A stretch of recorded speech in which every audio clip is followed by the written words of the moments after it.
Pausanias wrote in the 2nd century AD that most matters of Greek history have come to be disputed.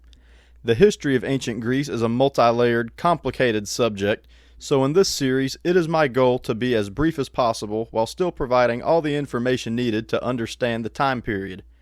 We will begin our study of ancient Greece in the Paleolithic era and end with the Hellenistic period, which began with the death of Alexander the Great in 323 BC. We will find that the ancient Greeks adapted many of their ideas and technologies from their neighbors in the Near East, especially the Egyptians. We will see the most impressive innovations and most despicable failures in the 8th century BC at the close of the Greek Dark Age. We will see the idea of political participation for citizens arise in the first democracies of the world. We will see the spirit of learning come to life in the philosophers and scientists produced by Greek society. Ultimately, we will see how it was in ancient Greece that Western civilization was born. The best way to learn about the ancient Greeks, as with any ancient society, is to start with sources straight from the time period, called primary sources.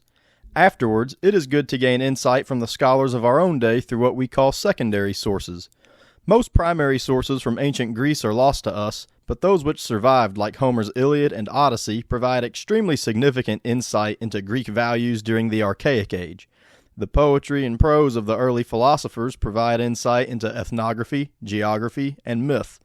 The tragedies written in the 5th century BC by playwrights Sophocles, Euripides, and Aeschylus provide insight into the political and social environment of classical Athens. The 4th century BC writings of the philosophers Plato and Aristotle provide insight into the Greeks' evolving thoughts on the nature of life, knowledge, and the human soul. The comedies of Menander of Athens provide insight into how Greeks wanted an escape from daily life through entertainment as they were losing their political independence at the hands of the Macedonians. The people, places, and events that shaped the history of ancient Greece were heavily affected by their physical environment. Greece is a mountainous country, and in between these mountain chains are plains and valleys in which communities of people were isolated enough to remain independent of one another, but not isolated enough to prevent them from trading and encountering each other in other ways.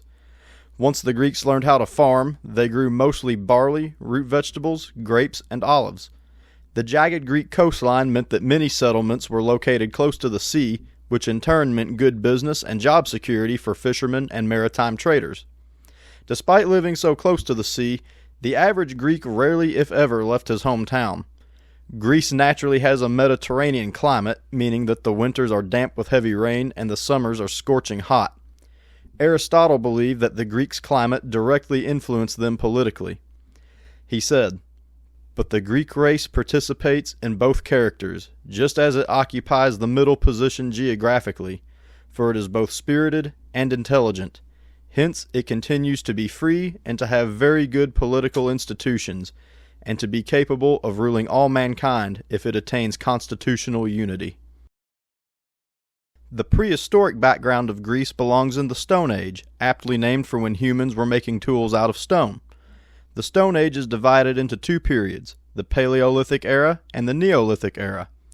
During the Paleolithic era, people who lived in what is now Greece would have organized themselves in hunter-gatherer societies.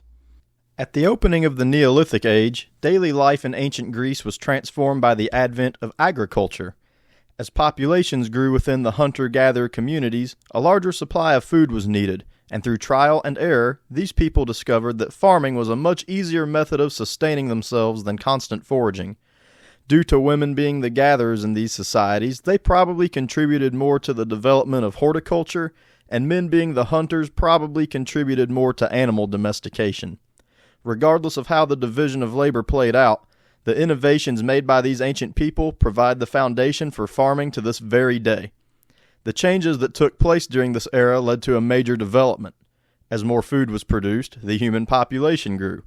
As the population grew, permanent settlements like Çatalhöyük in Turkey began to pop up around agricultural centers. With the growing population, not everyone needed to work in the fields or tend to animals, so we also see the rise of crafting and the smelting of copper in this era. Crafters and farmers would exchange tools for food and vice versa, and as the settlements continued to grow, a greater need for leadership led to the emergence of social hierarchies. How the prehistoric inhabitants of Greece learned to craft and use the technologies needed to farm remain a mystery to us. Some scholars have suggested that people from the Near East who already had this technology made their way into Greece and diffused their knowledge onto the local population, but this view is now disputed.